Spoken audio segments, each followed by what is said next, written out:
ఇదంతా ఒక లెవెల్, ఒక జోక్ వేస్తాను. మీ ఆన్సర్లన్నీ నాకు ఫ్రీగా ఇవ్వాలి. మిమ్మల్ని అందరిని చూసి ఈ నిజం గెలవాలి యాత్ర చూసి తర్వాత కుప్పంకి వచ్చి నాకు ఒక కోరిక వచ్చింది నా మనసులో. మీరు ఫ్రీగా ఉండండి, నేనేం కొట్టను తిట్టను మిమ్మల్ని. చంద్రబాబు నాయుడు గారు 35 ఏళ్ళ నుంచి మీరు ఆ నమ్మకంతో ఆయన ఎమ్మెల్యేగా చేశారు, అవునా కాదా? ఇప్పుడు నాకు ఒక కోరిక కలిగింది, ఆయన్ని కొంచెం రెస్ట్ తీసుకోమని నేను నుంచుందాం అనుకుంటున్నాను. సో ఎవరికి చంద్రబాబు నాయుడు గారు కావాలో చేతులెత్తండి. అదే అందరు చేతులెత్తండి. నేను నాకు ఇద్దరు కుదరదు కదమ్మా, ఎవరన్నా ఒకలే చెప్పాలి.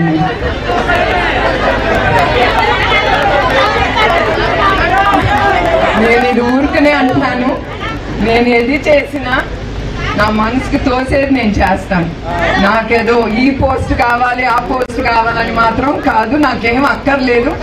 మా ఆయన నన్ను బాగా చూసుకుంటారు, నేను చాలా సంతోషంగా ఉన్నాను. నా కంపెనీలో ఇట్లా మిమ్మల్ని అందరినీ తప్పకుండా కలుసుకుని నేను సంతోషిస్తాను. ఇది ఊరికే ఒక జోక్ కింద, ఎప్పుడు సీరియస్ గా మాట్లాడితే బాగోదు కదా, అది ఒక లైటర్ మూమెంట్. ఇది నిజం అనుకోపాకండి, ఆయనే ఉంటారు మీకు ఎప్పుడు.